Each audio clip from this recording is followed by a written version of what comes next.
দিনের বাছাই করা খবর নিয়ে হেডলাইন্স কলকাতা। নমস্কার, আমি সঞ্জিনী। সারাদিনের বাছাই করা খবর নিয়ে আপনারা দেখছেন হেডলাইন্স কলকাতা। প্রবল বৃষ্টিতে দিল্লি বিমানবন্দরে 1 নম্বর টার্মিনালের কাছে ভেঙে পড়ল ছাদের একাংশ। মৃত্যুর জন্য প্রধানমন্ত্রী দায়ী লিখে টুইট করলেন সাকেত গোখেল। নিট প্রশ্ন ফাঁস কাণ্ডের মাস্টারমাইন্ড সঞ্জীব মুখিয়া গ্রেপ্তার। মধ্যমগ্রামের প্রেসে ছাপানো হতো প্রশ্ন বলে দাবি পাটনা পুলিশ। হলদিয়া বন্দরের জমিতে বেআইনি দখল উচ্ছেদ অভিযান ঘিরে উত্তেজনা। রাস্তায় বসে বিক্ষোভ স্থানীয় বাসিন্দাদের। হাইকোর্টের নির্দেশে হচ্ছে উচ্ছেদ, দাবি বন্দর কর্তৃপক্ষের। প্রায় একই রকম ছবি দেখা যাচ্ছে বীরভূমের বোলপুর এবং রামপুরহাটে। বুলডোজার নিয়ে ভাঙা হচ্ছে বেআইনি বাড়ি এবং দোকান। বোলপুরের চিত্রা মোড়ে অবৈধ কাঠামো ভেঙে ফেলা হচ্ছে বুলডোজার দিয়ে। নেট নিয়ে আলোচনার দাবিতে সরব তৃণমূলের সুদীপ বন্দ্যোপাধ্যায়, বিরোধী দলনেতা রাহুল গান্ধী। নিট নিয়ে তুলকালাম সংসদ। গন্ডগোলের জেরে সোমবার পর্যন্ত মুলতুবি লোকসভা অধিবেশন। রাজ্যের হাতে যখন পরীক্ষা পরিচালনার দায়িত্ব ছিল তখন সব ঠিক ছিল। বর্তমানে কেন্দ্রের পরীক্ষা পদ্ধতিতে দুর্নীতি বন্ধ করা হোক, এমন দাবি জানিয়ে প্রধানমন্ত্রীকে চিঠি মমতা বন্দ্যোপাধ্যায়ের পাল্টা সমালোচনায় প্রাক্তন বিচারপতি, বর্তমান বিজেপি সাংসদ অভিজিৎ গঙ্গোপাধ্যায়।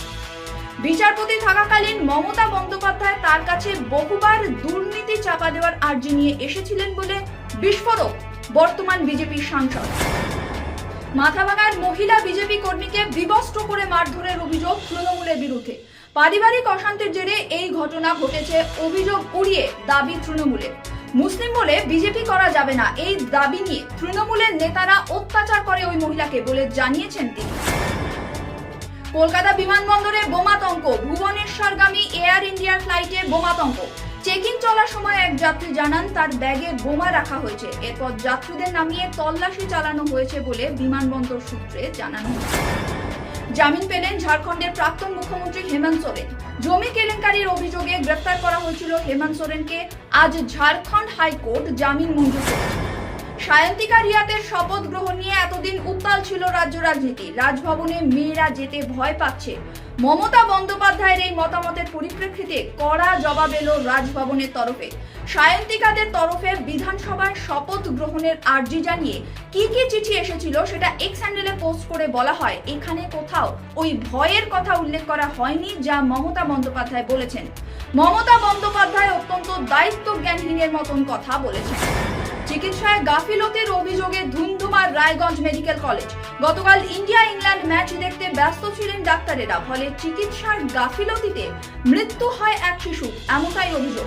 পাল্টা প্রতিবাদে সামিল জুনিয়র ডাক্তাররা।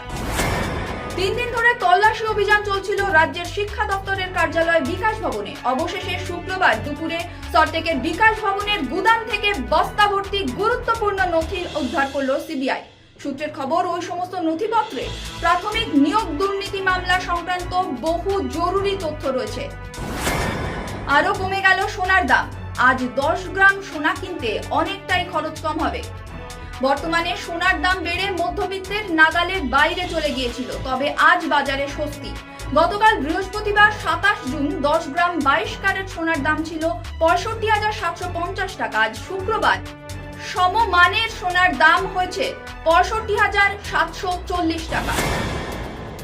এতক্ষণ আপনারা দেখছিলেন সারাদিনের বাছাই করা খবর নিয়ে হেডলাইন্স কলকাতা।